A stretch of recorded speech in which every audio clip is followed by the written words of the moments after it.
يا أيها الذين آمنوا لا تكونوا كالذين كفروا وقالوا لإخوانهم إذا ضربوا في الأرض أو كانوا غزا لو كانوا عندنا ما ماتوا وما قتلوا ليجعل الله ذلك حسرة في قلوبهم والله يحيي ويميت والله بما تعملون بصير۔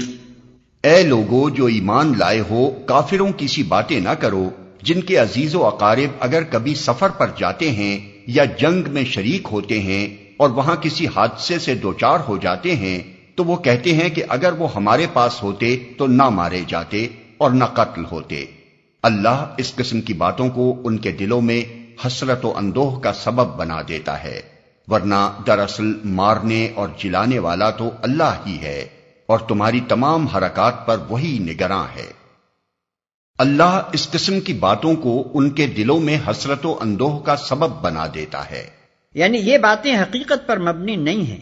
حقیقت تو یہ ہے کہ قضائے الہی کسی کے ٹالے ٹل نہیں سکتی، مگر جو لوگ اللہ پر ایمان نہیں رکھتے اور سب کچھ اپنی تدبیروں ہی پر موقوف سمجھتے ہیں، ان کے لیے اس قسم کے قیاسات بس داغ حسرت بن کر رہ جاتے ہیں اور وہ ہاتھ ملتے رہ جاتے ہیں کہ کاش یوں ہوتا تو یہ ہو جاتا۔ وَلَئِن قُتِلْتُمْ فِي سَبِيلِ اللَّهِ أَوْ مُتُّمْ لَمَغْفِرَةٌ مِّنَ اللَّهِ وَرَحْمَةٌ خَيْرٌ مِّمَّا يَجْمَعُونَ۔ اگر تم اللہ کی راہ میں مارے جاؤ یا مر جاؤ تو اللہ کی جو رحمت اور بخشش تمہارے حصے میں آئے گی وہ ان ساری چیزوں سے زیادہ بہتر ہے جنہیں یہ لوگ جمع کرتے ہیں۔ وَلَئِن مُتُّمْ أَوْ قُتِلْتُمْ لَإِلَى اللَّهِ تُحْشَرُونَ۔ اور خواہ تم مرو یا مارے جاؤ، بہرحال تم سب کو سمٹ کر جانا اللہ ہی کی طرف ہے۔ فَبِمَا رَحْمَةٍ مِّنَ اللَّهِ لِنتَ لَهُمْ وَلَوْ كُنتَ فَظًّا غَلِيظَ الْقَلْبِ لَانفَضُّوا مِنْ حَوْلِكَ فَاعْفُ عَنْهُمْ وَاسْتَغْفِرْ لَهُمْ وَشَاوِرْهُمْ فِي الْأَمْرِ فَإِذَا عَزَمْتَ فَتَوَكَّلْ عَلَى اللَّهِ إِنَّ اللَّهَ يُحِبُّ الْمُتَوَكِّلِينَ۔ اے پیغمبر، یہ اللہ کی بڑی رحمت ہے کہ تم ان لوگوں کے لیے بہت نرم مزاج واقع ہوئے ہو، ورنہ اگر کہیں تم تند خو اور سنگ دل ہوتے تو یہ سب تمہارے گرد و پیش سے چھٹ جاتے۔ ان کے قصور معاف کر دو، ان کے حق میں دعائے مغفرت کرو اور دین کے کام میں ان کو بھی شریک مشورہ رکھو۔ پھر جب تمہارا عزم کسی رائے پر مستحکم ہو جائے تو اللہ پر بھروسہ کرو۔ اللہ کو وہ لوگ پسند ہیں جو اسی کے بھروسے پر کام کرتے ہیں۔ إِن يَنصُرْكُمُ اللَّهُ فَلَا غَالِبَ لَكُمْ وَإِن يَخْذُلْكُمْ فَمَن ذَا الَّذِي يَنصُرُكُم مِّن بَعْدِهِ وَعَلَى اللَّهِ فَلْيَتَوَكَّلِ الْمُؤْمِنُونَ۔ اللہ تمہاری مدد پر ہو تو کوئی طاقت تم پر غالب آنے والی نہیں، اور وہ تمہیں چھوڑ دے تو اس کے بعد کون ہے جو تمہاری مدد کر سکتا ہو؟ پس جو سچے مومن ہیں ان کو اللہ ہی پر بھروسہ رکھنا چاہیے۔ وَمَا كَانَ لِنَبِيٍّ أَن يَغُلَّ وَمَن يَغْلُلْ يَأْتِ بِمَا غَلَّ يَوْمَ الْقِيَامَةِ ثُمَّ تُوَفَّى كُلُّ نَفْسٍ مَا كَسَبَتْ وَهُمْ لَا يُظْلَمُونَ۔ کسی نبی کا یہ کام نہیں ہو سکتا کہ وہ خیانت کر جائے، اور جو کوئی خیانت کرے تو وہ اپنی خیانت سمیت قیامت کے روز حاضر ہو جائے گا، پھر ہر متنفس کو اس کی کمائی کا پورا پورا بدلہ مل جائے گا اور کسی پر کچھ ظلم نہ ہوگا۔ کسی نبی کا یہ کام نہیں ہو سکتا کہ وہ خیانت کر جائے۔ جن تیر اندازوں کو نبی صلی اللہ علیہ وسلم نے عقب کی حفاظت کے لیے بٹھایا تھا، انہوں نے جب دیکھا کہ دشمن کا لشکر لوٹا جا رہا ہے تو ان کو اندیشہ ہوا کہ کہیں ساری غنیمت انہی لوگوں کو نہ مل جائے جو اسے لوٹ رہے ہیں اور ہم تقسیم کے موقع پر محروم رہ جائیں۔ اسی بنا پر انہوں نے اپنی جگہ چھوڑ دی تھی۔ جنگ ختم ہونے کے بعد جب نبی صلی اللہ علیہ وسلم مدینہ واپس تشریف لائے تو آپ نے ان لوگوں کو بلا کر اس نافرمانی کی وجہ دریافت کی۔ انہوں نے جواب میں کچھ عذرات پیش کیے جو نہایت کمزور تھے۔ اس پر حضور صلی اللہ علیہ وسلم نے فرمایا، اصل بات یہ ہے کہ تم کو ہم پر اطمینان نہ تھا، تم نے یہ گمان کیا کہ ہم تمہارے ساتھ خیانت کریں گے اور تم کو حصہ نہیں دیں گے۔ اس آیت کا اشارہ اسی معاملے کی طرف۔ ارشاد الہی کا مطلب یہ ہے کہ جب تمہاری فوج کا کمانڈر خود اللہ کا نبی تھا اور سارے معاملات اس کے ہاتھ میں تھے تو تمہارے دل میں یہ اندیشہ پیدا کیسے ہوا کہ نبی کے ہاتھ میں تمہارا مفاد محفوظ نہ ہوگا؟ کیا خدا کے پیغمبر سے یہ توقع رکھتے ہو کہ جو مال اس کی نگرانی میں ہو وہ دیانت، امانت اور انصاف کے سوا کسی اور طریقے سے بھی تقسیم ہو سکتا ہے؟ أَفَمَنِ اتَّبَعَ رِضْوَانَ اللَّهِ كَمَن بَاءَ بِسَخَطٍ مِّنَ اللَّهِ وَمَأْوَاهُ جَهَنَّمُ وَبِئْسَ الْمَصِيرُ۔ بھلا یہ کیسے ہو سکتا ہے کہ جو شخص ہمیشہ اللہ کی رضا پر چلنے والا ہو وہ اس شخص کے سے کام کرے جو اللہ کے غضب میں گھر گیا ہو اور جس کا آخری ٹھکانہ جہنم ہو جو بدترین ٹھکانہ ہے۔ ہم درجات عند اللہ واللہ بصیر بما يعملون۔ اللہ کے نزدیک دونوں قسم کے آدمیوں میں بدرجہ فرق ہے اور اللہ سب کے اعمال پر نظر رکھتا ہے۔ لقد من الله على المؤمنين إذ بعث فيهم رسولا من أنفسهم يتلو عليهم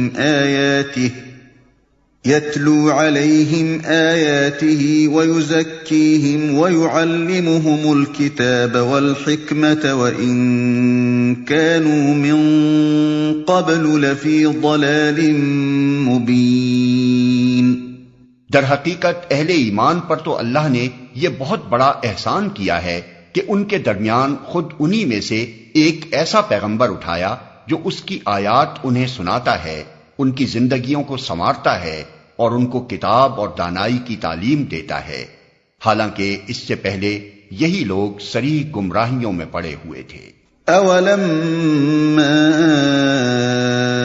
أَصَابَتْكُم مُّصِيبَةٌ قَدْ أَصَبْتُم مِّثْلَيْهَا قُلْتُمْ أَنَّىٰ هَٰذَا قُلْ هُوَ مِنْ عِندِ أَنفُسِكُمْ إِنَّ اللَّهَ عَلَىٰ كُلِّ شَيْءٍ قَدِيرٌ۔ اور یہ تمہارا کیا حال ہے کہ جب تم پر مصیبت آ پڑی تو تم کہنے لگے یہ کہاں سے آئی، حالانکہ جنگ بدر میں اس سے دگنی مصیبت تمہارے ہاتھوں فریق مخالف پر پڑ چکی ہے۔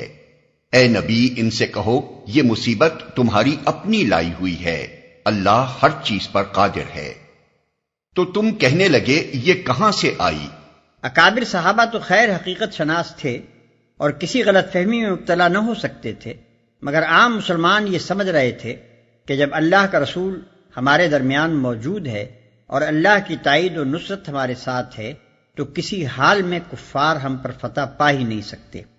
اس لیے جب احد میں ان کو شکست ہوئی تو ان کی توقعات کو سخت صدمہ پہنچا اور انہوں نے حیران ہو کر پوچھنا شروع کیا کہ یہ کیا ہوا؟ ہم اللہ کے دین کی خاطر لڑنے گئے، اس کا وعدہ نصرت ہمارے ساتھ تھا، اس کا رسول خود میدان جنگ میں موجود تھا اور پھر بھی ہم شکست کھا گئے، اور شکست بھی ان سے جو اللہ کے دین کو مٹانے آئے تھے۔ یہ آیات اسی حیرانی کو دور کرنے کے لیے ارشاد ہوئی ہیں۔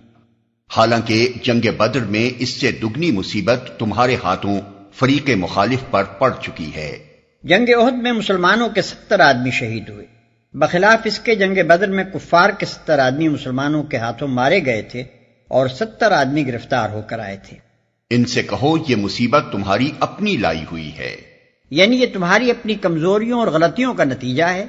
تم نے صبر کا دامن ہاتھ سے چھوڑا، بعض کام تقوی کے خلاف کیے، حکم کی خلاف ورزی کی، مال کی تما میں مبتلا ہوئے، آپس میں نزاع و اختلاف کیا، پھر کیوں پوچھتے ہو کہ یہ مصیبت کہاں سے آئی؟ اللہ ہر چیز پر قادر ہے۔ یعنی اللہ اگر تمہیں فتح دینے کی قدرت رکھتا ہے تو شکست دلوانے کی قدرت بھی رکھتا ہے۔ وما أصابكم يوم التقى الجمعان فبإذن الله وليعلم الذين نافقوا وقيل لهم تعالوا قاتلوا في سبيل الله أو ادفعوا قالوا لو نعلم قتالا لاتبعناكم هم للكفر يومئذ أقرب منهم للإيمان يقولون بأفواههم ما ليس في قلوبهم والله أعلم بما يكتمون۔ جو نقصان لڑائی کے دن تمہیں پہنچا وہ اللہ کے اذن سے تھا، اور اس لیے تھا کہ اللہ دیکھ لے تم میں سے مومن کون ہیں اور منافق کون۔ وہ منافق کہ جب ان سے کہا گیا آؤ اللہ کی راہ میں جنگ کرو یا کم از کم اپنے شہر کی مدافعت ہی کرو، تو کہنے لگے اگر ہمیں علم ہوتا کہ آج جنگ ہوگی تو ہم ضرور تمہارے ساتھ چلتے۔ یہ بات جب وہ کہہ رہے تھے اس وقت وہ ایمان کی بنسبت کفر سے زیادہ قریب تھے۔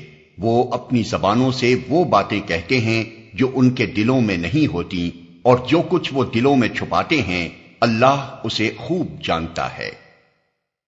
تو کہنے لگے اگر ہمیں علم ہوتا کہ آج جنگ ہوگی تو ہم ضرور تمہارے ساتھ چلتے۔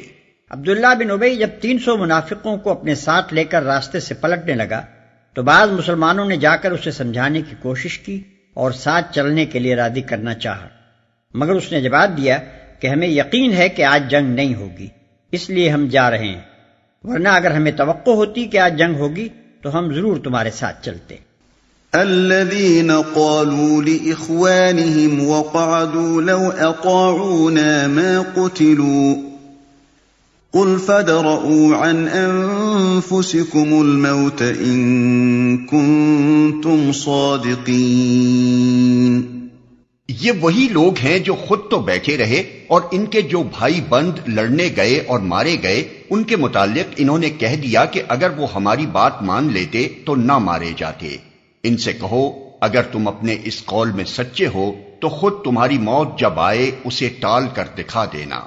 وَلَا تَحْسَبَنَّ الَّذِينَ قُتِلُوا فِي سَبِيلِ اللَّهِ أَمْوَاتًا بَلْ أَحْيَاءٌ عِندَ رَبِّهِمْ يُرْزَقُونَ۔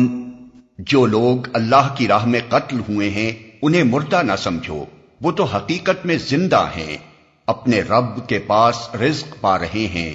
فرحین بما آتاهم اللہ من فضله ويستبشرون بالذین لم